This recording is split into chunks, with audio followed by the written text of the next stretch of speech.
Yan guys, sinundo ko ng maaga si Gavin sa from prison. Tapos pinakain ko muna dito sa piso. Kumain ko siya, nakaubos ko siya ng 2 slice. Tapos kumain din ako ng early dinner. Galing sa sugar bun. Sugar bun po yan dyan. Hi guys, welcome back to my channel. Ito tayo, sobrang haggard. So for today's video guys, nandito po tayo sa GMC Hospital, G. Silton Medical Center, private hospital po. Nandito po tayo nag-duty ngayon. So ito po yung aking sitwasyon. Ang oras ko ngayon ay 11 o'clock na ng midnight. Ito po ang aking higaan. 2 bangko pinagdugtong. Ayan. Ayan. So ganun lang yung aking sitwasyon ngayon dito. Natutungo. May dala naman akong towel at saka scarf na pwede ko maging blanket. Pero hindi na kailangan. Mag-medyas na lang siguro ako. Ganito na lang kasi every now and then lagi akong gumigising. Hindi ako makatulog ng mga ayos dito dahil yung pasyente ko lagi chinicheck ng mga nurse. Tapos masarap ang tulog ni Lolo ngayon. Ayan. Ayan. Nilalamig si Lolo kaya binabalot ko siya ng blanket, 3 layer. Alam niyo na kasi guys, pag matanda, hindi na tayo makatiis ng lamig. Gusto lang nila warm. So, paus po ako ngayon dahil, yun na nga, kulang tayo sa tulog. Puyat na naman tayo ngayon. As haggard ang lola niyo guys. Ayan. So, i-idlip lang ako sandali guys. Tapos, bukas uwi ako ng bahay kasi ang kapalitan ko dito magbantay yung anak ni uncle. Ano talaga siya, ang tawag doon, nag-duty, nung nag-leave siya, nag-vacation siya. Ay, hindi naman vacation ang tawag. Yung ang tawag na, nag-off. Nag-off siya kasi yung papa niya nandito. So, panggabi ako, hanggang maglabas si uncle. Siguro, bukas maglabas na to si uncle kasi ano lang naman to eh. Magpabiopsy kasi sila bukas kasi sabi ng ano, may prostate kasi si uncle. So, kailangan i-biopsy. At saka, may cancer daw pero not confirmed. Bukas pa kasi siya, bukas pa malaman kung ilang stage. Matanda na kasi din ito. So matulog muna ako kahit half hour habang hindi pa ako ginising kasi laging umiihi si Lolo. So mag-ihi siya, hindi kasi siya naka-diaper. So pag mag-ihi siya, magtayo yan siya mag-ihi. Bigay ko sa kanya yung galon at tissue. Ayan, tapos alalayan ko naman siya pagpahiga. Tapos kumutan ko siya, tapos saka na naman ako makapahinga. Ganun, manok tayo ngayon dito sa ospital. Kami lang dalawa dito sa room. Wala kaming kasama dito sa room guys. So yan, ganito ang aking higaan. Hilain ko muna itong isa. Yan. Ganito ang buhay caregiver pag nasa ospital ka. Pero actually, dinalhan ako ni madam ng higaan yung recliner na upuan. Kaso lang, sabi ko, dalhin mo na lang pabalik dahil kami lang naman dalawa ni uncle dito. May 2 namang upuan. So, ito na lang higaan ko. Ipagdugtong ko na lang at may una naman ako. Ayan, so ganito lang. Kasi hindi din naman ako makatulog na maayos, guys. Hindi din ako makatulog. Kasi pang single lang talaga yung higaan ng mga pasyente. So, iba dito eh. Hindi naman ako makatulog. Every now and then, lagi akong gumigising. Kaya ganun. Nahulog na kayo puwet ko. Ulog na, ay naku, kakalukang sitwasyon na to. So ganito, so babawi na lang ako bukas no. Ito sa bahay ako matutulog. Kasi walang disturbo, wala yung anak ko bukas sa school. So pauwiin ako ni madam bukas para matulog. Kasi kung in case na magstay pa, mag-ano pa ng isang gabi, babalik na naman ako bukas ng alas 5 dito para mag-work. Tapos, si madam kasi magbantay sa araw, ako sa gabi. So ganun kami ni madam. Tapos iba yung sahod ko dito guys. Kapag sa hospital ako iba, mas malaki yung sahod ko sa hospital at saka overnight kasi. Sabi ni madam, special daw ang ano ko. Special daw yung sahod ko pag sa hospital. Kasi puyatan. Dagdagan na naman yung mga piste sa mukha ko dito.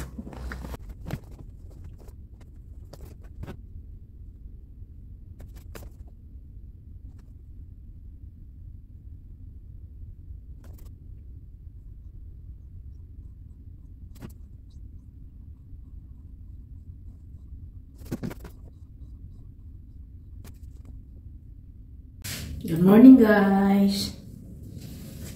Dito tayo sa hospital toilet. So maghilamos lang po.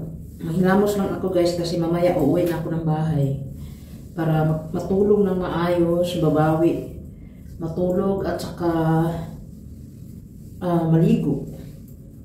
So maghilamos lang po tayo. So at this moment, ang aking gamit na facial cleanser ay Skinfinity. Ayan. Sobrang mahal nito guys. Meron po siyang number 2, number 3. This is Acno Wash. Tapos dito naman Acno Gel for the pimples. And ito naman Acno Moist para mag-moist. So, ano tayo? Maghanap nila ako ng warm. Ayan, warm na ito dito.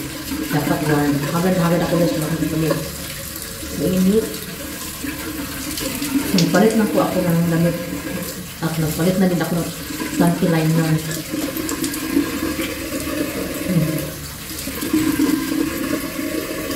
So, ito sobrang mahal nito guys. 180 ringgit. So, 2,000 ringgit. Ay, 2,000 piso po ito. So, ito po yung ginagamit ko ngayon na skincare na bigay ng dermatologist sa akin. Na-recommend para ng dermatologist for my problem sa acne. At saka, yan, acne, mga pimples, ganyan. So, 1 week na since ginamit ko to. Ayan, medyo ano naman. Pero yung mga scar ng mga pimples ko guys, nandiyan pa rin. Hindi po yan basta-basta nawawala. Pag-scar. So, warm ang nahugas ko. Ay, mainit talaga siya.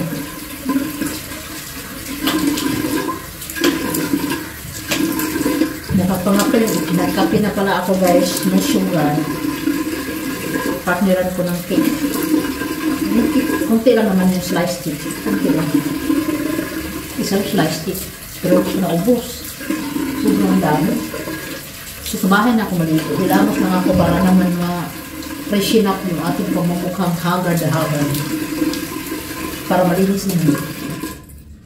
Tapos may dala pa akong towel. Galing sa bahay.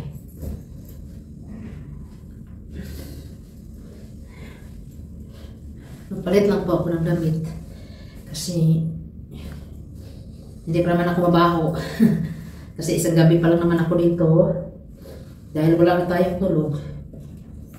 Magpunas ako. Pagkatapos mag-dry yung mukha ko guys, yung mga pimples ko, lalagyan ko nito. Pero dahil lahat po may acne, lagyan natin ng chill.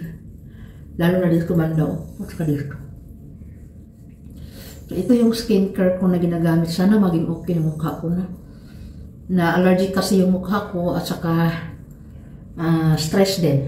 Ang dahilan sa mga pimples. Yun ang sabi ng dermatologist na pinatingin ko sa aking si Lolo. Kakatapos na nagwiwi. Grabe. Si Lolo every 1 hour gising para mag-ihi. Ayaw magsuot ng diaper. Kaya gising din ako. Lagi. Ganoon ko lang siya. Nilahat ko na kasi lahat naman may acne na maliliit eh. Tapos number 3, patuyuin ko lang siya konti. Patuyuin ko lang siya yan.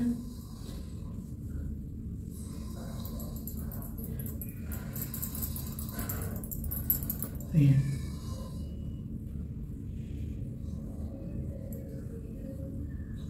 Pagkatuyo niyan, hindi na as in tuyo. I-moist naman natin. Maglagay naman tayo ng moisturizer.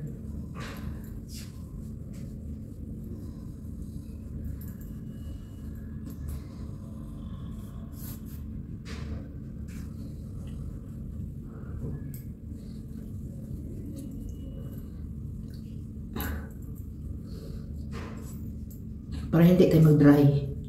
So wala na akong nilalagay lahat sa mukha ko ganyan. In whole day, every day, hanggang maubos ko to. 1 set na to. Tingnan natin kung may bago sa pimples kung hindi na siya lalabas. Taba ko na talaga. So yan, ganun lang. Tapos maglagay na ng lipstick. Tapos alis na. Wala na ko ibang in-apply sa mukha. Magtali ng buhok na maayos. Ganun lang eh. So ayan na guys, nakabihis na po ako ng damit. T-shirt lang. Taka panty liner. Hindi na po ako nagbihis ng panty. Kasi nag-panty liner naman ako. Ganun lang. Pag 1 day lang. Tapos Tapos wala nang supply guys, kamay-kamay na. Kasi hihiga pa ako habang naghihintay ako sa anak ni Uncle. Habang hinihintay ko yung anak ni Uncle na maglilibo sa akin. Kasi siya yung maglilibo sa akin, mamaya pupunta po sila ng ibang ospital. Pupunta po sila ng Glen Eagles para sa biopsy na Uncle. Para sa biopsy na Uncle, mag-biopsy po sila. So ganun lang. So nag-try na yung nilagay ko sa mukha, ganun lang yun. So hindi matagal po mawala yung mga piklat na yan. Pag gusto mo mabilis mawala yung piklat sa mukha, magastos ka ng maraming pera. Nako, sayang yung pera guys, ang hirap hanapin. Tapos mag-lipstick lang kasi medyo pangit ng kulay ng lips. Nangingitim. So ganun lang. Hindi na masyadong Tapos maghintay na lang ako ni Madam magdala ng breakfast ng papa niya. Ayan yung si Lolo, tulog oh. Tulog si Lolo, di ba?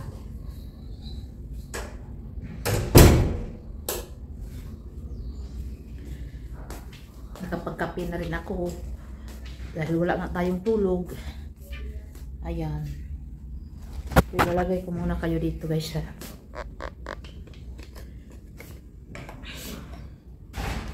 I-arrange ko lang yung mga gamit.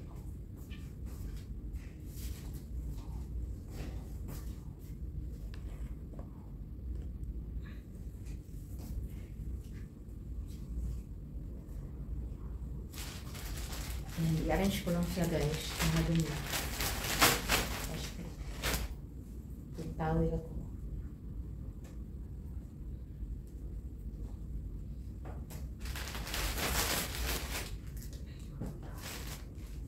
Mamaya kasi alas 9.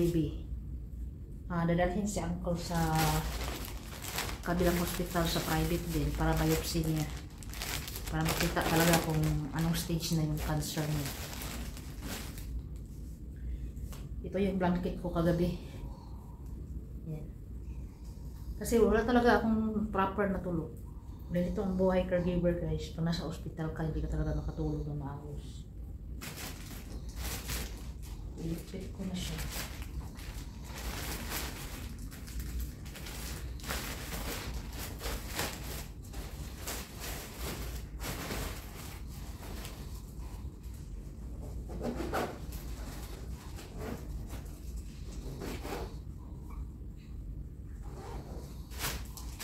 Dami kong baong biskuit pero hindi ko makain. Kasi nakakain ako kanina.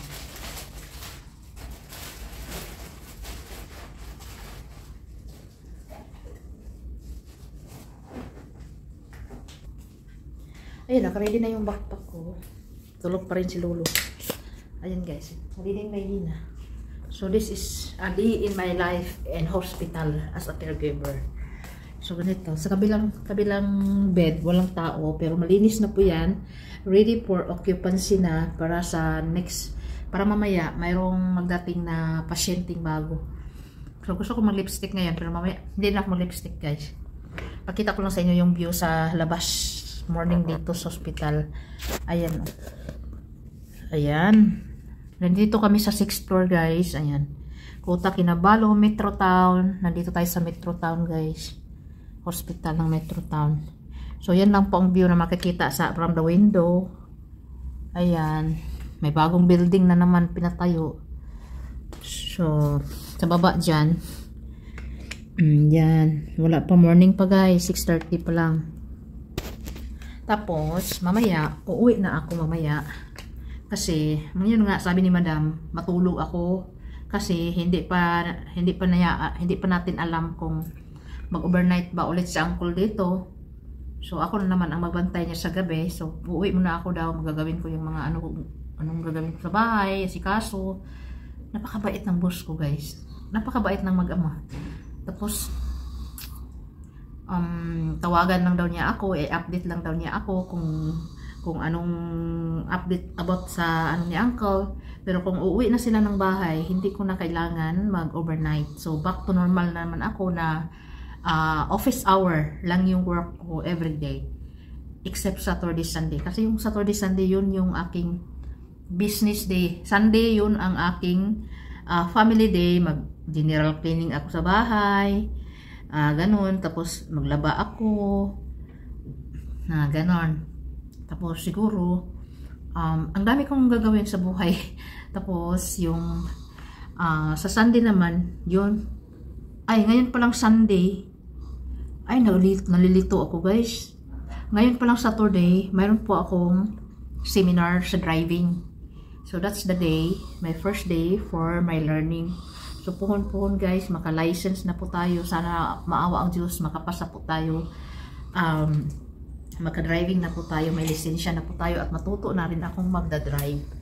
So hindi na tayo masyadong dependent sa ating asawa or pag babiyayaan pa tayo ng maraming blessing, magiging ano pa, sana makabili pa tayo ng sasakyan kahit sikanahan lang. Pero ganito talaga, kailangan talaga nating magtiyaga. Kailangan nating magsipag. So ganun si Uncle. Grabe yung puyat ko. Walang tulog. Grabe yung eyebag ko. Dalawang layer na. So, yun. Mamaya, pagdating ng breakfast, kisingin ko si Uncle. Well, actually, si Uncle, every 1 hour, nag-ihi po siya. Every 1 hour, ihi. Kaya ganito yung buhay sa hospital talaga. Pero what the good thing lang dito sa GMC Hospital or G. Selton Medical Center Hospital ay private po siya. Tapos, hindi po crowded yung room. At saka, napakaganda kasi yung room tamang-tama lang. Parang normal room lang sa bahay. 2 bed lang ang nakalagay. So ngayon, kami lang dalawa ni Uncle dito. So hindi tayo masyadong ano yan? Kung sa Bisaya pa, hindi kiwa. Ganun. So pag naboboard ako dito, ako nanonood sa labas. Ganun. Tapos si Uncle habang tulog. So maganda pag ganito. Pero pag napapagod talaga ako, talagang iidlip ako. Pero every now and then, gising si Uncle, may ngihi. Nasa tabi lang ako ni Uncle guys.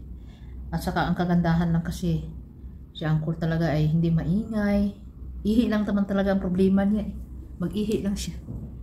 Yun. So mamaya makapaglaba pa ako, makapamalansya pa ako sa uniform ng aking mga anak. Makapagwalis-walis pa ako sa bahay kasi marami pa akong trabaho hindi natapos doon. Yun. Ganito ang buhay sa Kuta Kinabalu. Ang buhay caregiver, hindi pwedeng kung may opportunity, hindi pwedeng tatanga-tanga ka sa buhay, wala ka, pasmo ka talaga guys dito guys, kasi lahat dito pera po dito, lahat dito, walang libre sa'yo dito guys. Nako, kaya laban lang. So hintayin ko lang si Madam nagdating, tapos hindi na ako mag-breakfast, mamaya na ako kakain sa bahay or maybe sa labas na lang ako kakain bago uwi. Pwede naman ako mag-walking kasi mayroon namang mga tindahan, mga restaurant dyan sa baba. Ayan oh.